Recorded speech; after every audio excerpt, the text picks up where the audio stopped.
안녕하세요.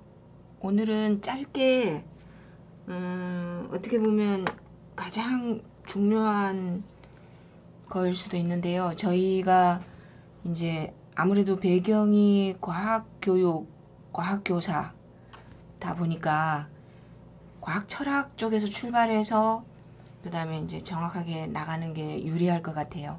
철학을 과학교육론 또는 뭐 예컨대 제 전공인 질적연구 방법을 하는데 과학 철학을 왜 하는 거야? 라고 하실 수도 있는데요. 그때 말씀드렸죠. 철학은 philosophy, 그래서 지식에 대한 사랑이다. 그러면 과학 철학은요. 과학 지식에 대한 사랑이다. 라고 이렇게 약간 무식하게 말씀드리고요. 그러면 이제 안다는 것, 인식이냐, 인지냐, 지각이냐 감각이냐, 그때 이제 용어 다르다 이렇게 맥락에 따라서도 조금씩 다르게 쓰인다 라고 말씀드렸죠. 그리고 철학을 해야 되는 이유가 과학 지식이 무엇이고 그것이 어떻게 만들어지고 이게 과학 철학이에요. 그리고 과학 지식이 어떻게 과학자들이 어떻게 과학을 하느냐라는 게 탐구라고 말씀드렸죠. 여기 과학 탐구. 근데 과학자가 하는 것처럼 가르치면 티칭 앤 러닝을 하면 아이들이 가장 잘 배운다네요. 교수님들이 알고 계시는 중고등학교 때 과학교과서에 수록되어 있던 실험 한번 떠올려 보세요. 귀남 연역 기초거든요, 결국은. 그래서 탐구, 거기에 따라서 교사의 역할이 달라지겠죠. 그래서 이제 이분들 익숙하시죠?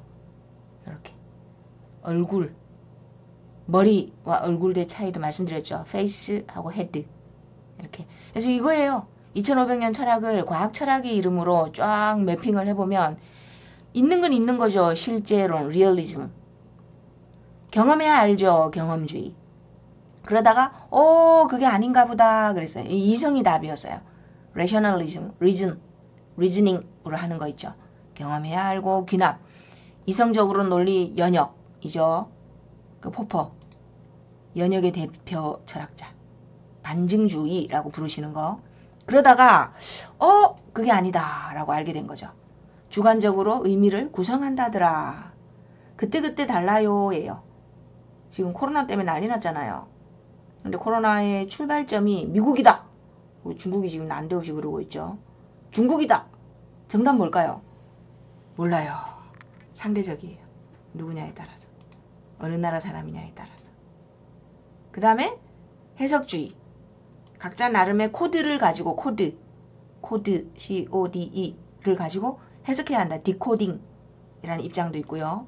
쿤에서 이제 구성주의 현상학 필요하니까 하는 거다. 실용주의 퍼스 기출법 만든 사람, 정리한 사람이라고 해야 되겠죠. 그 다음에 구성주의 다 달라요. 내가 누구냐에 따라서 라고 나오는 거. 이렇게 쭉 이렇게 진행이 되잖아요. 근데 오늘은 제가 성공할지 실패할지 모르겠는데 한번 해볼게요. 오늘 저희가 할 거는 요거예요. 보시면 그림, 왜냐면 상징이 제일 어렵대요. 언어로 하는 게. 그래서 이제 꼬마 때는 물론 언어를 많은 어휘도 모르고 많이 몰라서 그런 것도 있는데 그림이나 뭐 세 가지 표상 방식, 그래서 이제 브루너도 얘기했었죠. 작동적 표상. 시소 생각해 보세요. 시소. 타봐야 안다. 또요. 이제 그림으로 그리는 거죠. 이쪽에 엄마가 앉고 이쪽에 아기가 앉고, 그러면 아기가 조금 이렇게 뒤로 앉아야 되고 엄마는 조금 앞으로 앉아야 되고 밸런싱 하는 거 있잖아요. 근데 그거 하고 나면 어떻게 돼요? 이제는 공식으로 해도 알죠. 우리는 이렇게 제일 쉬울 때는 뭐라고요? 몸으로 인액티브, 하여튼 그런 것처럼. 그래서 그림으로 하면 쉽대요. 과학교육론도 철학도 그런 것도. 그래서 이제 예술을 통해서 과학으로 철학으로 이렇게 하면 되게 재밌게 다가간다 그러거든요. 요게 팝아트예요. 팝아트. 저희 이 그림도 봤었죠. 수업 시간에.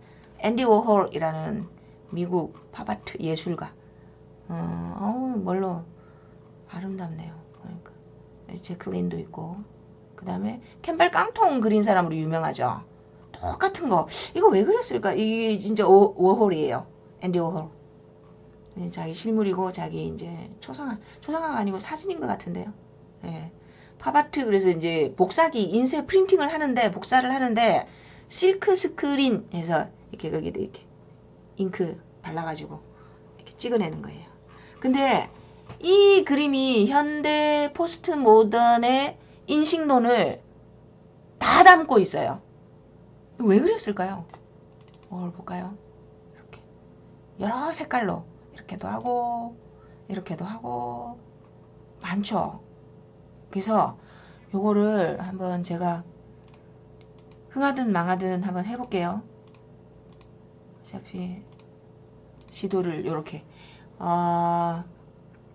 인류 조금 뻥을 치면요, 근대와 2500년 동안 진도가 나갔잖아요, 인류 역사가.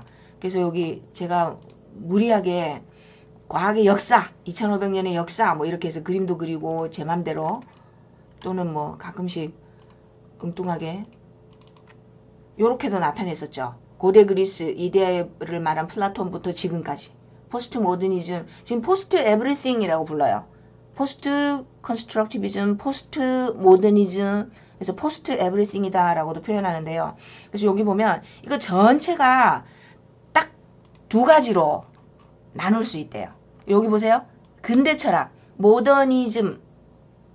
과학 철학이나 선생님들이 알고 계시는 누구든 간에 여기에 소속돼요. 어떤 입장이 더 강하냐가 다를 뿐이지.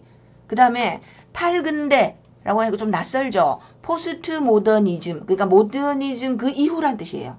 모더니즘과는 다른 현대 철학이라고도 부르고요. 그래서 시간적으로는 17세기까지 17세기를 벗어난 그 모더니즘, 이게 이성의 힘으로, 근대 철학에서는 이성이 꽃을 피웠던 때예요. 그래서 그때는 과학이죠. 과학. 우리 거 자연과학. 자연과학이 최고의 지성적인 활동이었어요. 가장 이성적이고 가장 합리적인 인간의 활동. 그러다가 포스트 모더니즘 되면 그게 아니에요. 그래서 포스트, 전통적으로 존재론 있죠. 존재론하고 인식론하고 꼭 질문하셔야 돼요. 뭐가 있다는 거야? 뭐가 존재한다는 거야? 그리고 우리가 거기서 무엇을 알아낸 거야? 존재한다? 안다? 어떻게? 라고 하는 게 방법론이죠. 근데 근대는 비잉이에요. 비잉. 비잉의 존재론. 비잉의 존재론. 그럼 현대는요, 생성의 존재론이라고 불러요. 비커밍의 존재론. 어렵죠? 이렇게 생각하시면 돼요. 근대에는 예를 들어서 선생님들이 주체 생각해보세요. 주체. 인간 주체 그러시잖아요. 나. 인간 주체성. 아니면 선생님들 나는 나다 라고 할 때 나. 셀프. 이성. 나. 어때요? 응애하는 순간 딱 고정돼 있어요. DNA 속에 뭐 인크립션 돼 있든 간에 어떻든 간에 내가 태어나는 순간 나는 나예요. 존재가 픽스돼 있는 거죠. 그리고 그게 이제 자라면서 어떻게 된다 그러세요? develop, 펼쳐진다 그러죠. 이 꽃봉울이 이렇게 접혀 있다가 해 비치면 이렇게 펼쳐지는 것처럼 develop, 전개된다 라고도 표현하고요. unfolding 또는 evolve, 이렇게 전개되어 나간다라고 표현하잖아요. 그게 being의 존재론이에요. 요거. 근데 현대는 그게 아니에요. becoming의 존재론이래요. 그래서 생성 존재론이라고 번역하거든요. 그리고 현대는 여기 뭐라고 돼 있어요? 시뮬라크르의 시대다라고 하잖아요. 선생님들 시뮬라크르에 익숙하시죠? 시뮬레이션 때문에, 과학 시뮬레이션 있잖아요. 시뮬라크르고요. 한국말로는, 우리말로는 허상이라고 번역해요. 허상. 매트릭스 생각하시면 돼요. 막 이렇게 전기 생산하느라고 튜브 연결되어 있는데 허상을 그리고 있죠. 자기가 이렇게 살고 있다고 생각하잖아요. 어느 게 진짜고 어느 게 허상이에요. 이런 거. 그래서 그러면 현대 철학하고 비잉의 존재론하고 비커밍의 존재론이 뭐가 다르냐? 이게 문제인데요. 앤디 워홀이 그려낸 게 요거래요. 생성 존재론. 이렇게 마릴린 먼로에서 잠재적인 거. 나는 포스트 모던에서는 뭐라고 부르냐면요. 비커밍의 존재론이고, 요건 아까 뭐라 그랬죠? 비잉의 존재론. 비잉, 동일성. 나는 나야 라고 얘기하는 거. 근데 그게 가끔씩 내가 카피가 만들어진대요. 나의 카피. 예를 들어서 10대이나 20대이나 30대이나 술 먹었을 때나 이제 연애할 때나 교사할 때나 다르죠. 여러 가지 나의 모습들이 재현된다 그랬죠. 재현. 여러 가지 다른 모습으로 살짝 바뀐다고. 근데 그게 이제 여기는 나는 원래 존재는 고정돼 있고, 근데 포스트 모더니즘에서는 그게 아니에요.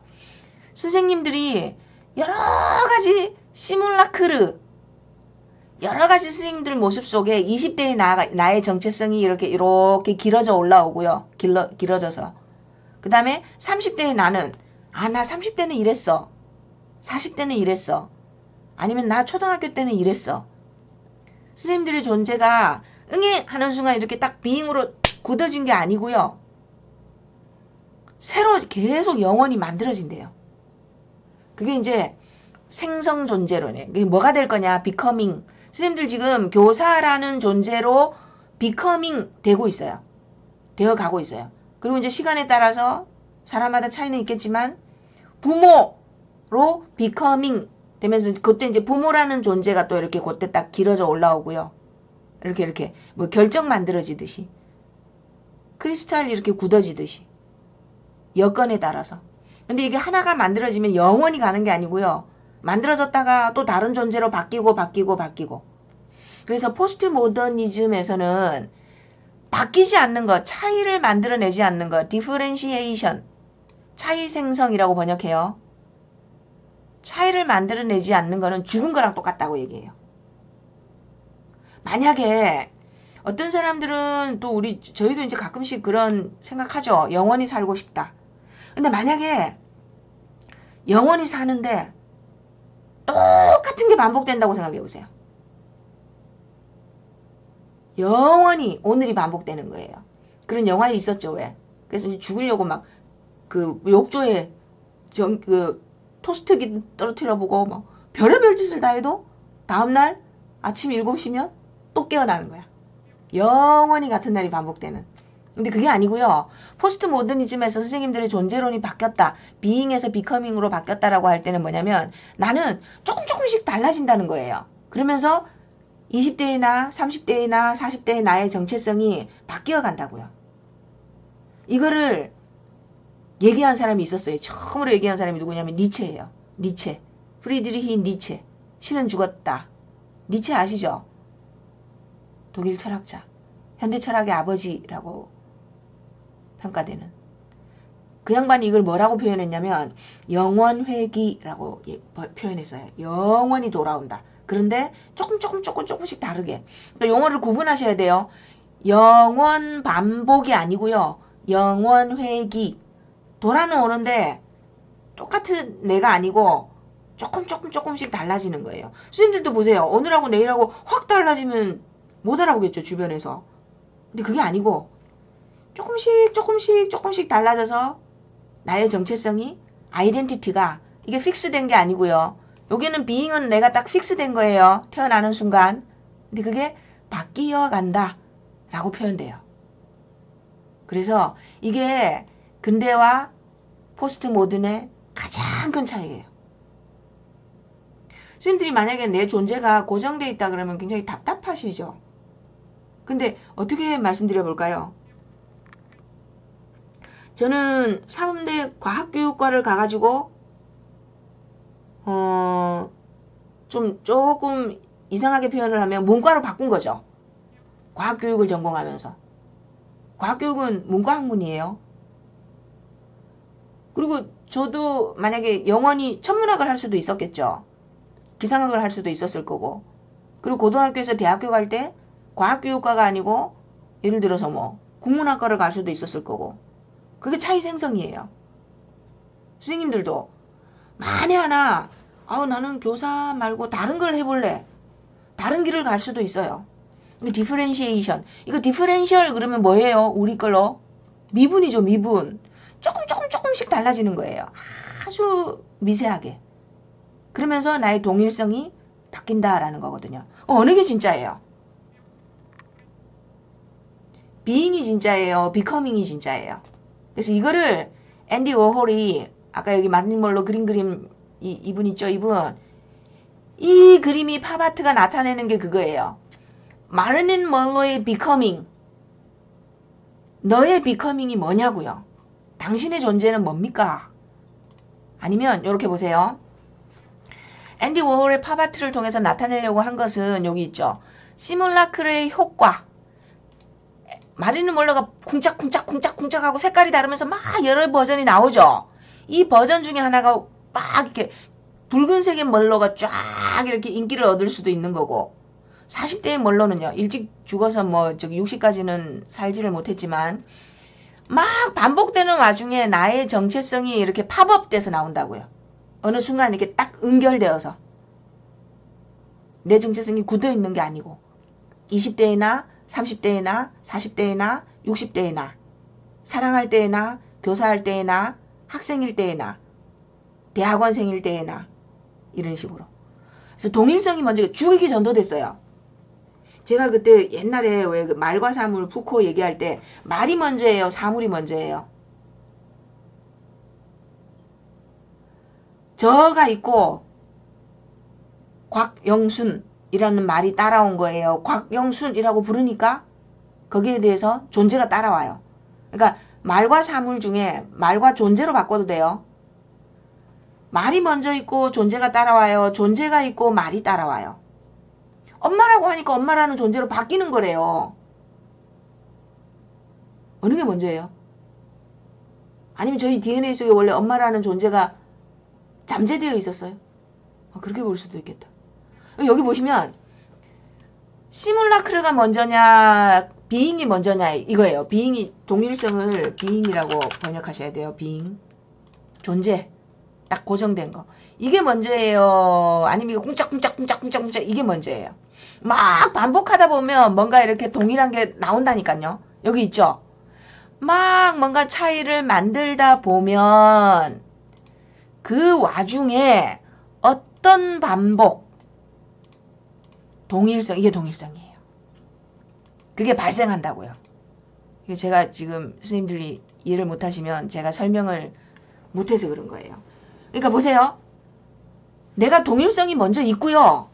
그러니까 이렇게 보시면 돼요. 근대 철학은 뭐라 그랬죠? 근대 철학에서는 동일성이 있고 거기서 반복이 만들어진다. 다른 말로 하면 카피즈 만들어진다 그랬잖아요. 근데 포스트 모던은 이걸 뒤집었어요. 뭔가를 막 반복하다 보면 한 1년 동안 아니면 10년 동안에 나의 존재가 요런 형태로 서머리가 된다고요. 비커밍이 돼서 찰칵하고 20대에 나는 참 내성적이었다. 20대에 나는 참 분노가 많았다. 이렇게. 영원히 그 상태 아니죠. 그러니까 그 순간만 20대의 저를 보고 간 사람들은 저를 기억하는 게 다른 거예요. 나의 존재를 어떻게 기억하겠어요. 그리고 30대의 나는 또 다르겠죠. 그래서 이거예요. 포스트 모더니즘은 앤디 워홀이 이렇게 멀로의 그림을 또는 마오의 그림이나 뭐 캠벨 깡통도 그렇고요. 네가 생각하는 캠벨 깡통의 비잉이 뭐냐예요. 너희가 생각하는 마릴린 먼로가 누구냐라는 거예요.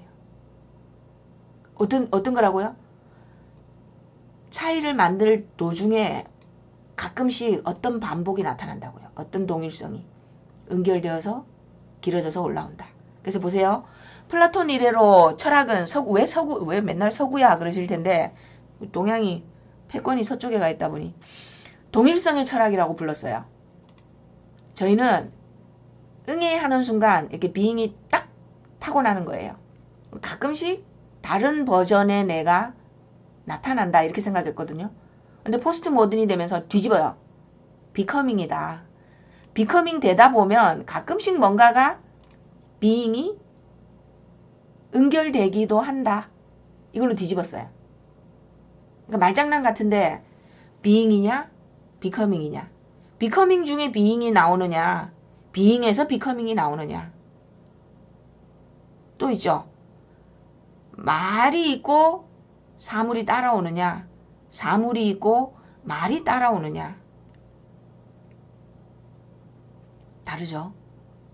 그러면 선생님들 정체성도 보세요. 나는 아이덴티티 이 동일성이죠. 요거 자체가 동일성이라는 말이 들어가 있죠. 왜냐면 서구 철학이 여기서 시작됐거든요. 동일성의 철학에서 출발했거든요. 나의 동일성은 뭐예요? 내가 막 쿵짝쿵짝쿵짝쿵짝 이렇게 하다 보면 어느 날 수많은 차이들 중에 어떤 동일성이 잠깐 수렴되어서 나온다. 선생님들도 발령받고 한 3에서 4년 동안은 초임교사라는 열정적이고 애들하고 항상 다가서려고 하고 그런 동일성이 이렇게 딱 연결되어서 나와요. 근데 항상 그런 거 아니에요. 한 5년, 6년 되면 좀 달라져요. 다른 욕구도 생기고 장학사 시험을 볼까, 대학원을 가볼까, 결혼을 해볼까 뭐 이런 다른 또 반복과 다른 차이 생성을 또 만들어내시거든요. 그럼 또 다른 정체성을 띠게 돼요. 그때 다시. 그래서 들레즈라는 철학자가 되기의 철학, becoming이라 그러고요. 한국말로는 차이 생성, 차생이라고 줄여서 얘기해요. 그러면서 이 양반이 뭐라 그랬다고요? 차이 생성을 하지 않는 존재, 차이 생성을 하지 않는 당신, 영원히 똑같은 것을 반복하는 당신은 죽은 것과 같다. 달라져라 하죠. 달라져라. 달라지자. 근데 그 달라지는 게 좋은 방향이라 해야 돼요. 그러니까는 만약에 밥 먹는 식사 메뉴가 똑같다고 생각해 보세요. 죽을 것 같죠? 아닌가? 반복. 영원 반복이 아니고 영원 회귀. 조금씩 다르게. 일신 우일신 그러죠. 저희 왜 한자 표현으로는. 그래서 오늘은 제가 설득력이 있었는지 어떤지 모르겠는데요. 한번 앤디 워홀의 다른 그림도 찾아보시기 바랍니다. 왜냐면 제가 지금 워홀 더하기 멀로 이렇게 해서 마릴린 몰로만 막 뜨는데요. 가셔가지고 이 양반이 왜 그렸을까? 여기 마오쩌둥 그림도 있죠. 또 있고 캔발 깡통으로도 유명해요. 체게바라 그림도 있고 마이클 잭슨 그림도 있고 왜 그렸을까? 이 엘비스도 있어요. 그 양반들 사진 갖고 이렇게 실크 스크린 프린팅 작업한 거죠. 그래서 이렇게. 그래서 이거를 무모하게 시도를 한번 해봤는데요. 근대 철학은 동일성의 철학이었다. 동일성의 존재론. 나의 비잉은 딱 픽스된 거다. 그럼 슬프죠? 아무리 해봤자 저는 딱 정해져 있으니까. 그러니까 영어에 그런 표현이 있죠. You are destined to something. 이렇게. 그게 그렇게 생각했었어요. 그럼 우리는 영원히 백인에 비해서 열등한 레이스다. 이게 또 일종의 동일성이에요. 네. 그런데 포스트 모던으로 오면 차이의 철학, 비커밍의 존재론으로 바뀌어요. 그래서 저희가 두 단어 다 아는 거잖아요. 그죠? being의 존재론이냐, being. 그 다음에 becoming의 존재론이냐. 조금 다른 말로 하면 또 뭐예요? 차이 생성의 존재론이냐, 아니면 동일성, being으로 딱 굳어진 존재론이냐. 그걸로 철학이 크게 두 개로 갈라졌어요. 옛날에는 근대 철학에는 이랬고요. 동일성의 존재론. 지금 저희는요. 차이의 존재론. 그래서 정답이 없어요. 이렇게 되면. 어떻게 얘기해 볼까요? 교사라는 존재를 한번 생각해 보세요. 교사, 티처. 동일성의 존재로 보면요. 해석이 안 돼요. 옛날에 기봉도 그림에 나오는 서당. 조선시대의 서당 훈장님하고 근대학교의 과학교사하고 2022년에 과학교사하고 정말로 인공지능 시대가 돼서 지식은 AI가 한대요. AI 튜터. 그때 인간 과학교사하고 존재가 다르죠. 만약에 100년 뒤에는 과학교사라는 데피니션이 바뀔 수도 있어요. 과학교사라는 데피니션이 이거잖아요. 이게 정체성. 이거. 이게 맞죠? 아니 저기 뭘 이렇게 이 해석이 옳은 것 같지 않으세요? being 이 아니고 becoming이구나. 조금 극단적인 예를 들어볼까요? 남자하고 여자하고 가장 큰 차이가 여자는 출산하는 거잖아요. 한 100년 뒤에는 그거 바뀔 것 같죠? 바뀌지 않을까요? 너무 힘들잖아요. 10달 동안 캐리온 하려면. 여하튼 그래서 이게 크게 요렇게 갈라져요. 그래서 앞으로는 마릴린 먼로 그림을 보시면 이게 모더니즘하고 포스트 모더니즘하고 존재론의 입장 차이를 팝아트로 나타낸 거구나. 카피라고 하지 마시고 이제 철학용어로 시뮬라크르이구나. 이렇게 기억하시면 좋을 것 같아요. 왜냐하면 왜 또 이렇게 제가 맨날 변명처럼 왜 맨날 철학을 하는 거야? 그러실 수도 있는데 철학을 아셔야 돼요. 왜냐면 철학의 철학할 때 질문 3가지가 뭐라 그랬죠? 1번 존재론, 2번 인식론, 3번 방법론. 과학 철학에서 존재, 뭐를 있다고 봐요, 우리는? 존재한다, being. 우린 becoming 들어오면 골치 아프죠. 아닐 수도 있겠다. 별도 진화하잖아요. 그 다음에 인식론, 알아낸 거. 존재론하고 인식론의 징검다리가 뭐예요? 있는 거를 알아내는데 거기 연결하는 징검다리가 how, bridge. 그게 방법론이에요. 그죠? 그래서 과학교육론을 하려면 철학을 알면 쉽다. 그래서 이제 처음 이렇게 할 때 힘들어 하시는데 익숙해지면 제가 이렇게 요청하지 않아도 선생님들이 스스로 이거는 어떤 그림이랑 연결될까? 라고 이제 질문도 하시고 그럴 때가 올 것 같습니다. 그러면은 다음 시간에 뵙겠습니다.